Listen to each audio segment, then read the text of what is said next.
Good day, Mom. Good day, everyone. My name is Judy Ann de la Cruz, and I will be the first reporter uh, for this topic. Today, we'll be discussing the value of customer service philosophy for business growth and service excellence. So, ang customer service philosophy is one of the most important nga prinsipyo nga naghatag og giya kung unsaon pag-atiman sa imong customer. So dako jud kay na siya bili alang sa pagtubog pagpaayo sa serbisyo pares anang paglig-on sa reputasyon, pagdaghan sa mga customer ug paghatag og kanang maayo nga serbisyo sa atong customer. So ma-foster sad nimo ang customer loyalty, makabuild kag trust and support sustainable growth by ensuring customer satisfaction and long-term relationships. Number one is enhance customer loyalty.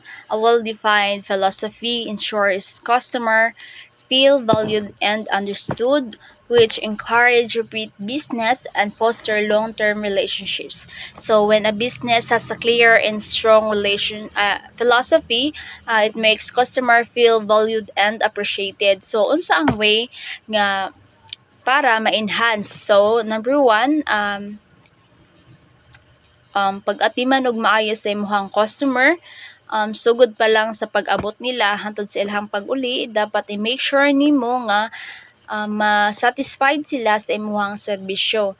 Ang second is paghatag ka ng benefits sa customer like paggamit og kanang loyalty programs, discounts o rewards. So dira nga pamaagi magbalik-balik ang imong customer. So third is kanang kabalo pud ka mag-thank you kay kanang naga-support ba sila sa imong business. So nakaingon kong support kay nagabalik-balik sa imong business, kanindot imong serbisyo, nindot imong quality sa food, mga ingana. So fourth is kanang mamino ka silahang feedback, positive or negative feedback man kailangan nimo paminawan. Like kung positive, kanang kabalo pud ka mag-thank you kung positive feedback ilang gikuan, or negative feedback ngay ana dapat iingon nimo sila nga kanang ma-improve, i-improve na mo na ingana nga kanang pamaagi.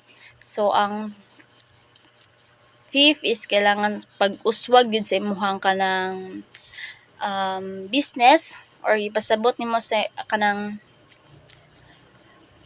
nimo nga imong business is kanang ready to improve kung unsa may mga suggestion nila para ma-secure pod nimo ang kanang happiness sa isa ka customer. And number two is boost brand reputation. So exceptional service reflects positively on the business, leading to strong word of mouth recommendations and trusted brand image. So para ma-boost ang brand reputation, dapat gina-ensure nimo ang quality sa product o ang serbisyo. Dapat tagaan sad nimo nindot nga experience ang customer, dapat maaksyonan sa dimo kung sa ilang reklamo or mga concerns. So gamit ang positive feedback, nagpakita sa dog responsibility sa business, makabaluta o makabalo gyud or makabot gyud nimo ang pagsalig respeto sa atong mga customers. Increases revenue.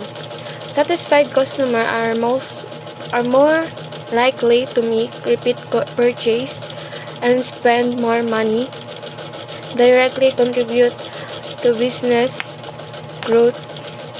When I say increase revenue, it is the customers are satisfied, they are more inclined to return and spend more money. This behavior directly contributes to the growth of a business by increasing its revenue. Essentially, happy customers drive repeat business and higher sales. For example, a coffee shop that consistently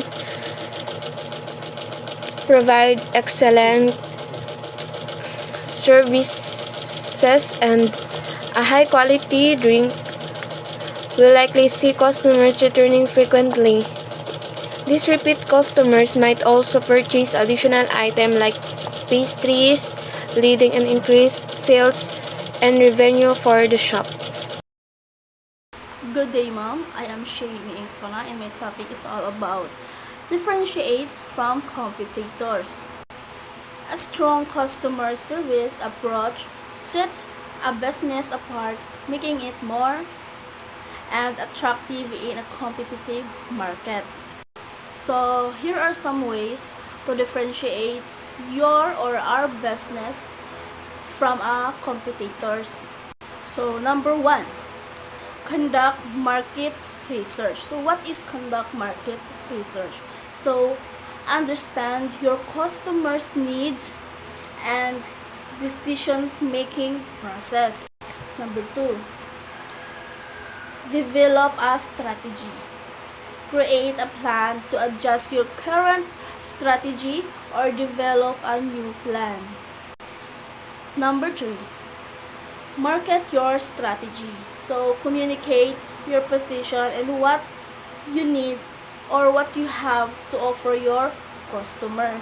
Excellent customer service in the foundation of a business growth. Excellent customer service in the foundation of a business growth. By prioritizing customer satisfaction and addressing challenges with innovation and care, business can build trust, retain loyal customers, and stand out in competitive markets. A customer-first approach ensures lasting success. My topic is all about encourages employee engagement, clear value and goals, create a positive work culture motivating employees to deliver their best performance. Encourages employee engagement, creating an environment where employees feel satisfied, supported, and aligned with the organization values. Ang engagement ay hindi lamang tungkol sa pagdalo, tungkol ito sa pakiramdam na pagkokonekta, pagiging motibado at pagiging mahiyubin sa mga layunin ay maaaring linawin ito sa pamamagitan ng personalisasyon ng komunikasyon, pagbibigay ng agad na feedback at pagtitiyak na ang impormasyon ay accessible. Hi everyone, this is Allen Villahermosa and I'm the last reporter of this group. So in my topic, drives continuous improvement. Listening to customer feedback, which aligns with the philosophy, help businesses identify areas of improvement and adapt to changing needs. So when the customer gives us a feedback, we should be carefully listening. We should be listening carefully, so that makakabalo ta kung unsa ilang reklamo, it's either negative or positive.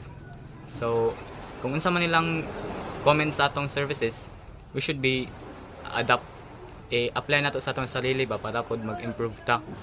And then kung negative ba, kailangan jud aksyonan nato ang ilahang kuan para ma-satisfy pod ang mga next customer.